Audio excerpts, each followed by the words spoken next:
Welcome to my channel.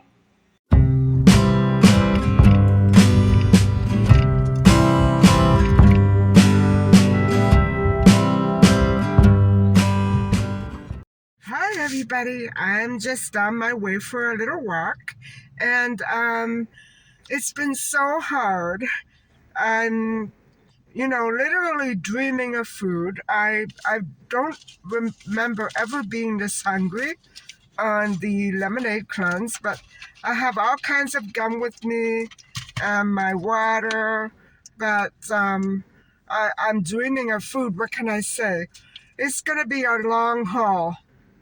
Another entire week. I hope it gets easier because I can't handle this. So, as you know, I'm still on day 4 of the lemonade cleanse, and it's been a battle staying away from food. I've been managing quite well, but I'm not exactly comfortable with the way that I'm feeling right now, and I don't trust myself around food. So I'm so glad that the fridge is pretty much empty, and so is the pantry. So I'm cool with that. And it's amazing how much of a difference a body can feel from one year to the next. Last year I had no hunger problems at all. Now it could be the type of gum that I'm chewing. I don't know. Maybe I shouldn't chew any. Anyway, I'll be catching up with you a little bit later, and I'll talk to you soon. I may pick up some leaves of mint, fresh mint. I still haven't done that, and I think it might improve the taste of, when you go to bed and wake up early in the morning, that taste that you have in your mouth.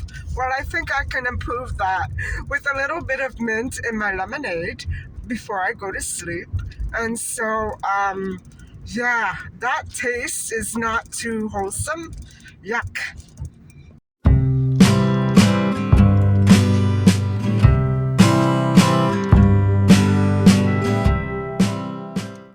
So guys, I couldn't find the mint.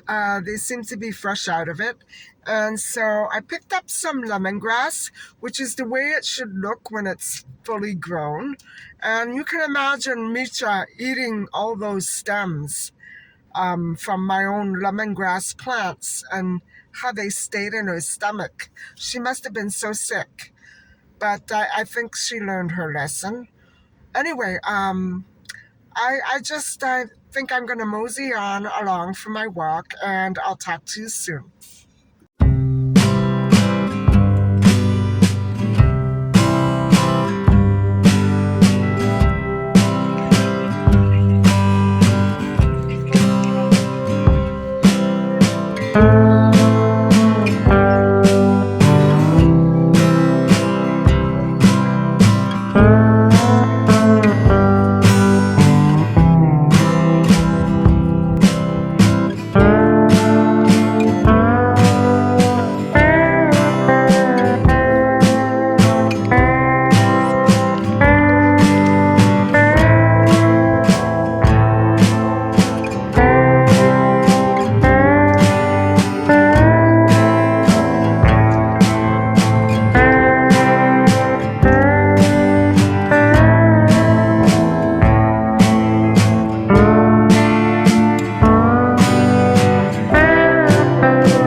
I wish I could say that felt good, but right now I'm pretty tired. I got another 40-minute walk in, and I think I'm just going to head home. I doubt I'll stop off anywhere else to look for the mint because it's not that important. And I think I just want to take a bath or something. And I'm really tired. I don't recall feeling like this last year when I did the lemonade cleanse. So I'm kind of worried. I'll see you at home.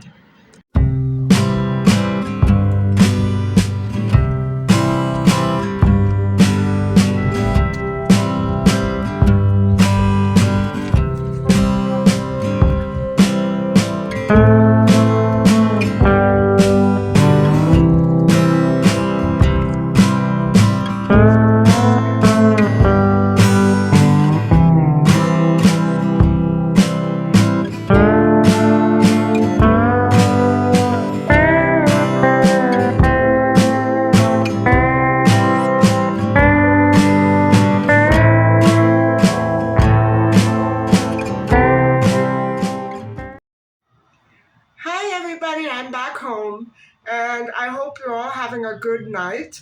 And I'm going to come back at you in a few minutes with the second last part of the Melanie Edio case. So hang on. But before I do that, I'm just going to show you what I got at Dollarama. I got two items, guys. I spent 12 bucks. And so, hold on, and I'll let you see what I got. So, guys, I left my gum in the car, and but I got gum, and I had to buy another one of these because the one I bought last week snapped right in half the first time I ever tried to use it. So that went in the garbage pretty fast. And so I grabbed a couple more of these because Nietzsche doesn't have the fish flavor, not too much of it. And I grabbed some more of her treats. And so with the gum, that came to 12 bucks. Hi, guys. So here I am, ready to start the next little discussion on the Melanie Edier case.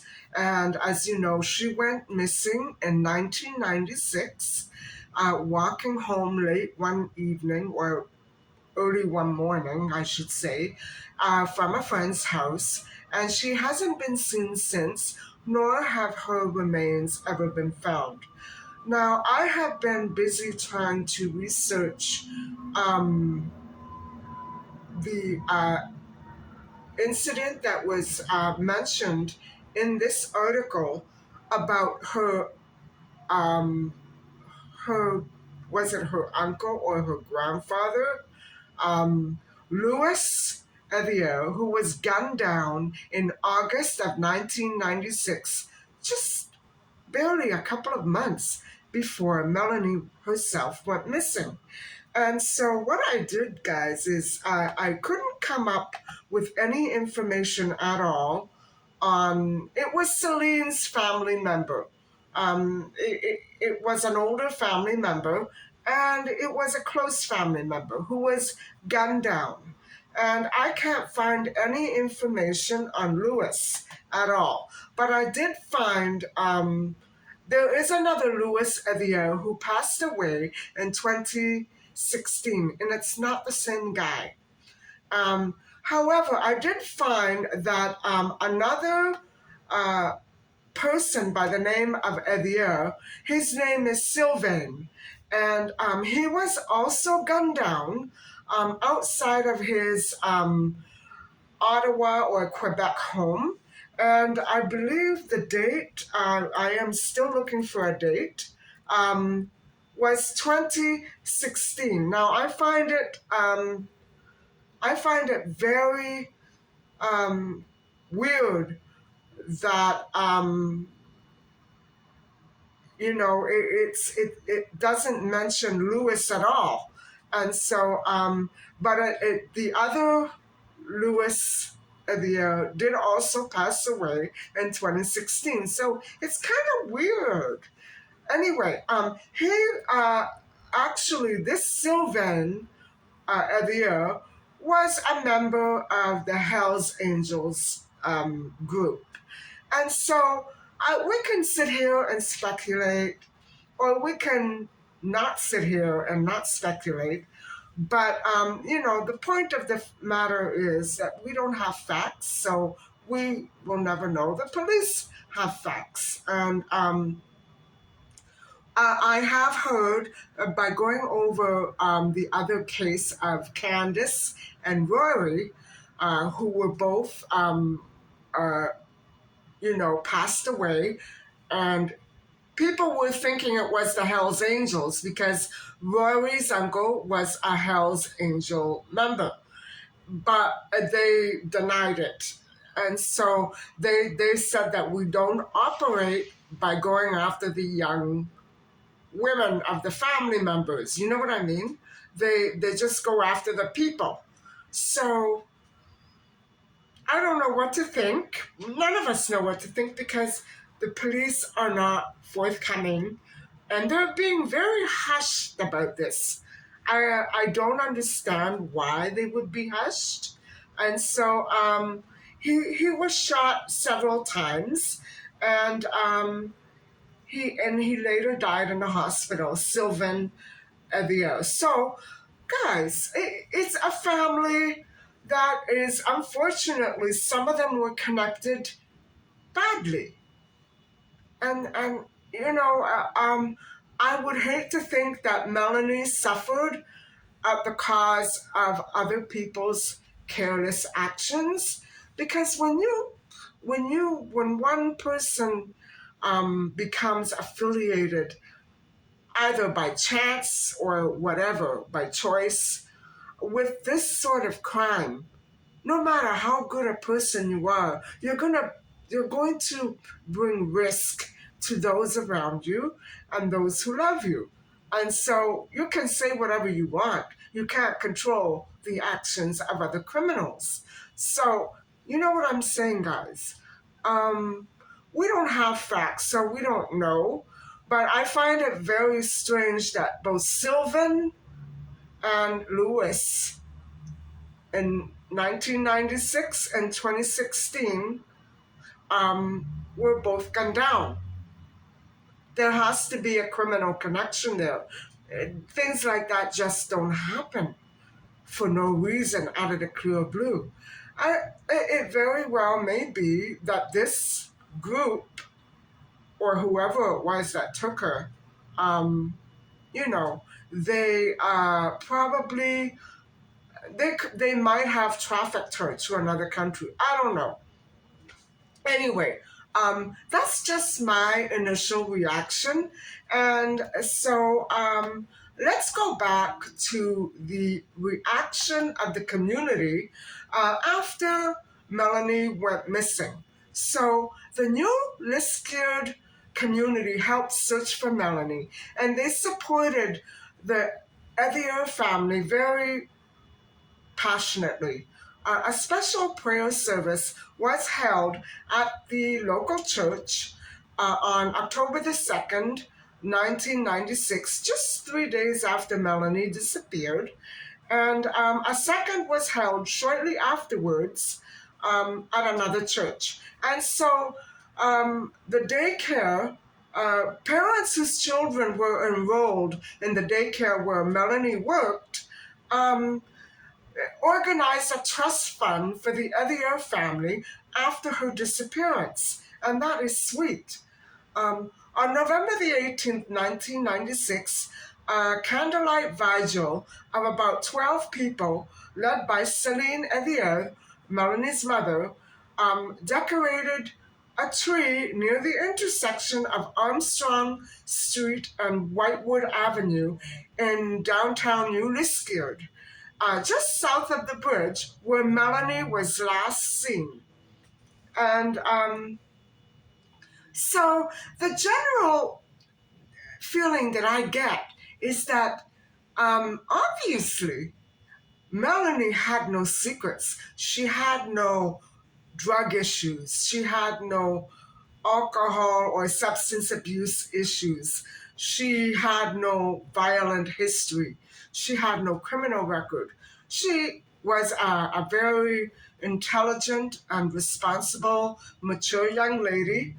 And I believe that she was in the process of developing more of an adult responsibility, with between her mom and her grandma and her grandparents. I would imagine that you know, the death, the death of Lewis, the murder of Lewis, the recent murder of Lewis brought that family a little closer together. And so I suspect that she probably, I mean, guys, can you imagine walking home at 1 a.m. in the morning after your family member was just gunned down? What was she thinking? I mean, regardless of the man being gunned down, what was she thinking? Something must have been very wrong. And so, I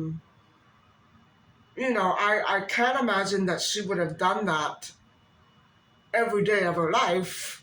And just that day, she managed to go missing. I think it was a very out of the ordinary thing for her to do.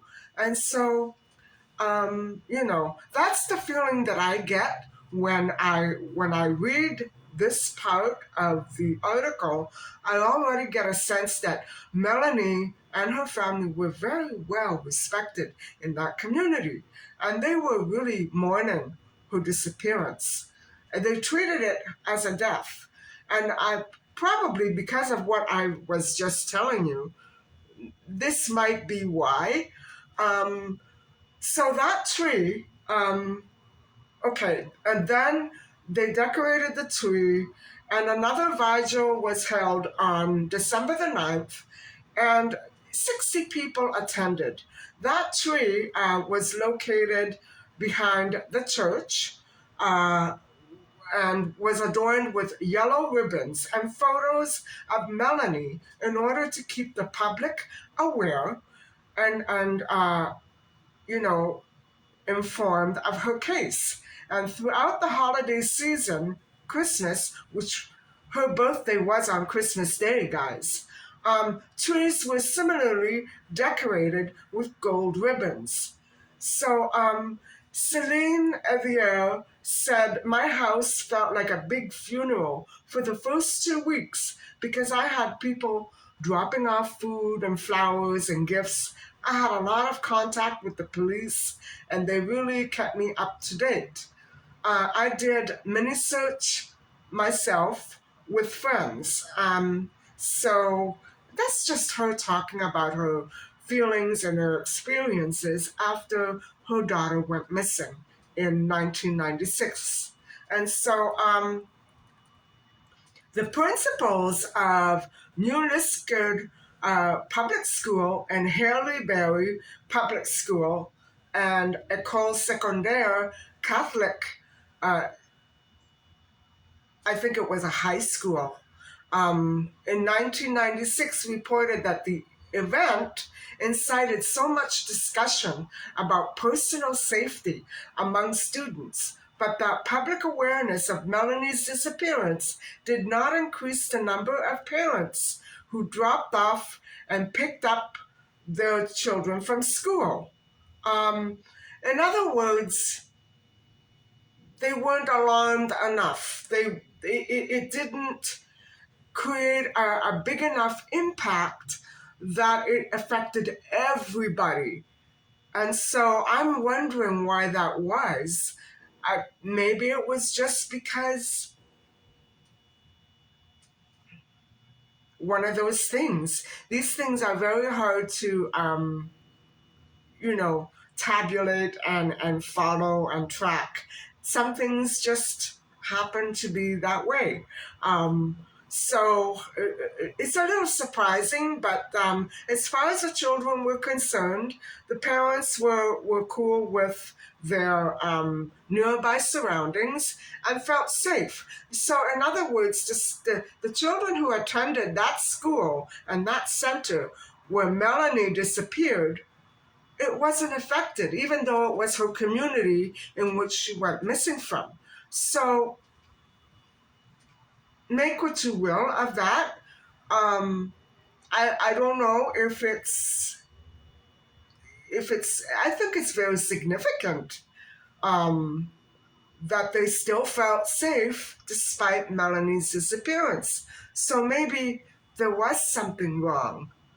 Maybe they, I don't know, maybe they felt safe despite her disappearance.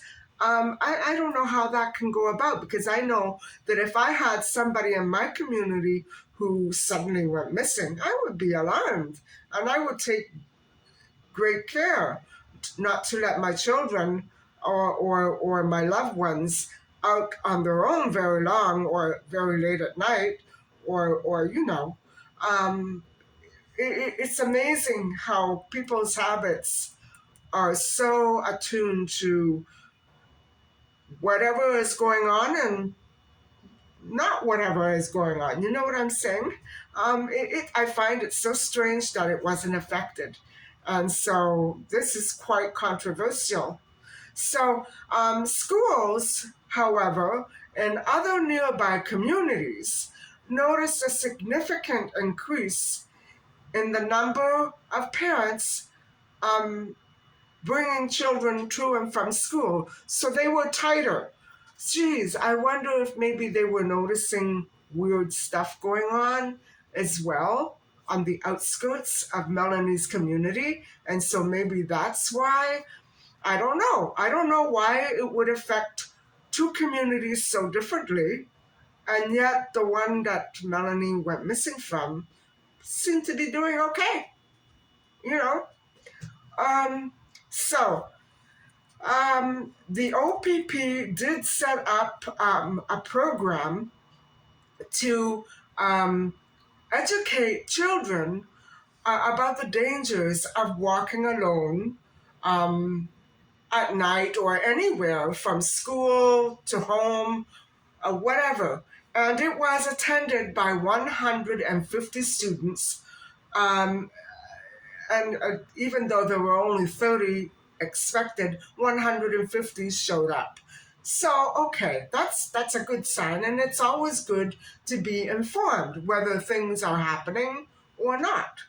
You know what I mean? So the new rescued police sergeant noted that more parents were driving children to school functions for 6 months to a year, but that concern had kind of tapered off by the end of the next year, which was 1997. So it did impact the communities somewhat. But I would imagine it's such a lovely and charming community that it's almost impossible sometimes to feel unsafe in one's own community, right? I wish I could feel like that here. I don't. As a matter of fact, I had a horrible situation coming home to my own parking lot tonight, and I'm not going to explain it, but it was reported immediately to the detective who went to the police with the license tag, and it would be two vans in 2 days in less than the course of what, 12 hours? Something like that. That I've been stopped by two different pickups and one van wherever I happen to be. That they're sitting and waiting and they take off after me.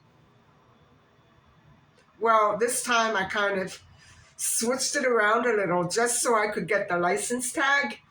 And this guy was smart. He kept maneuvering, but I knew that he was there watching and reporting to some sort of criminal group, because as soon as I show up, there's some sort of activity.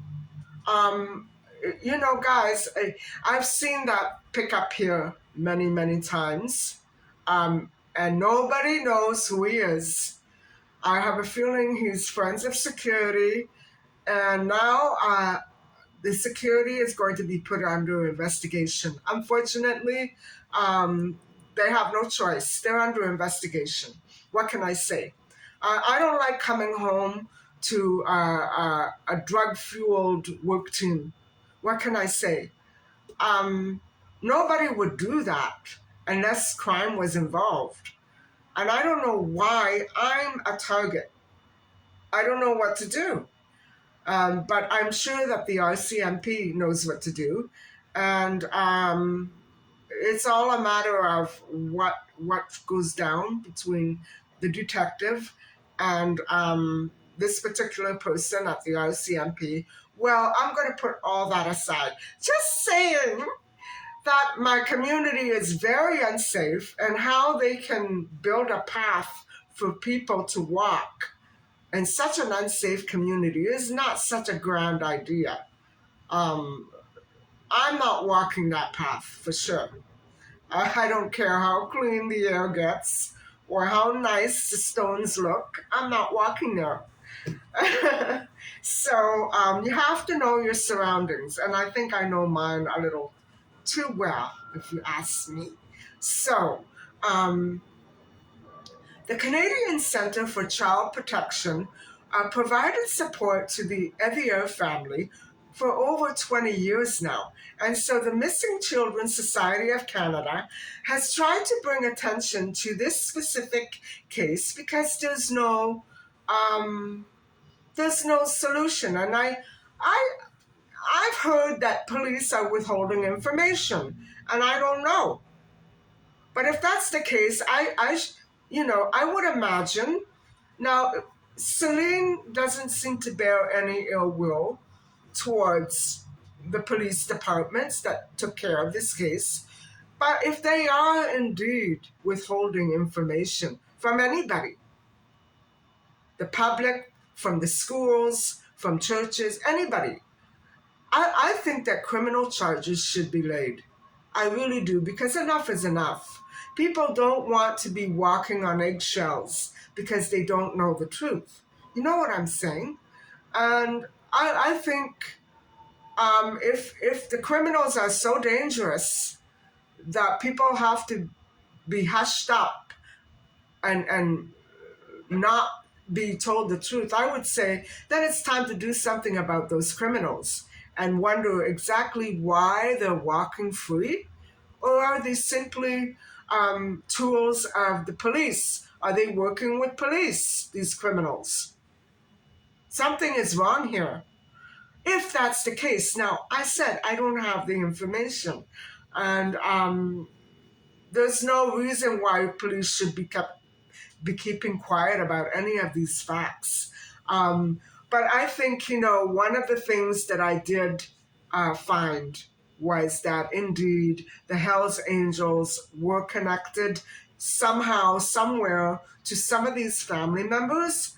And I only hope that Melanie may be surviving somewhere in another country, a distant country, uh, probably trafficked and can't move or make a move without, um, drawing severe danger to herself. I hope that she's well enough to provide herself with some happiness. I don't know, guys. It doesn't sound very good for her. Um, you know, Sylvan, Lewis, Melanie, something's very wrong there. Um, I wish that somebody would come forth and give information to Celine so that she could know what has happened, what has gone on, and what exactly the issue is. Um, she must be so scared herself of being abducted or you know, taken away and being severely harmed. I would be terrified, wouldn't you? Having all those people in your family gunned down and your daughter snatched. I would be terrified. I would be terrified. Unless, of course, Celine was the target and she was meant to be isolated like that. I don't know, guys. I don't know what kind of a life poor Celine must be having if she has to be that afraid, and maybe the police keeping quiet are not helping matters any. Um, but that's just my opinion. So, Anyway, so the Missing Children's Society of Canada tried to bring more attention to Melanie's case. And she, uh, the victims of serial child abductor. Remember in USA, those three girls that went missing for years and they were abducted by Ariel Castro, and they were found alive in May 2013. Okay, he's not a goody two shoes, that's for sure. But still, they lived a horrible life. They'll never ever get over that. Um, but they're thinking that maybe she's in a situation like that. And so am I, guys. I'm also thinking of Madeline, that she may be restrained and unable to speak for herself or go to a phone or go to a police station or walk away from anything. I'm thinking that Madeline may be in the same situation as many others, like Tammy or um, other missing children that were never found. And I know the names are on the tip of my tongue and I can't come out with them right away. I hate it when that happens. But in any case, in 2016, Melanie City, the Public Works Committee turned down a proposal to install a bronze memorial dedicated to Melanie on the Armstrong Street Bridge. Now that's really um, commemorate. It's really, how do I say this? Um, that's really that's really amazing because uh, although it would make Melanie appear dead, um, it would be a very icky um, mo- memorial to have sitting there, almost as if to say, "See, we're the proud residents of an unsafe community." I can see why it was turned down. Um, I think it depends on location and surroundings, and so. Um, In 2020, on the 7th of November, 300 masked people marched a walk for awareness to bring Melanie Evier home on um, on that day, and they raised awareness for her case and they advocated for better child welfare. Now, guys, there's something that I learned in my history courses that I never realized before, and that is this: until a child becomes of age, that child is not the property, or not property actually, but does not really belong to the family or the parents. That child belongs to the community, to the government, or whatever have you. It doesn't belong. The child doesn't belong to the parents until they come of age. So that's something that, and it goes back way back in history. It's always been like that. And I imagine in the UK, um, it's more out in the open. Here, it's not that so out in the open. And so, you know, I can see why they would advocate for better child welfare. Children are children of the city and not just children of their families. And it's up to the city and to government and to, you know, uh, all these people on the cabinet to make sure that all people and children, especially children, are properly cared for. And that means not having 14 and 15-year-old kids walking home from work late at night or walking home from school after 5 p.m. It shouldn't be happening. Too many kids go missing. And I think, I know that this country really needs to work on that because they think everything is hunky dory the way it is. Well, it's not. It's not.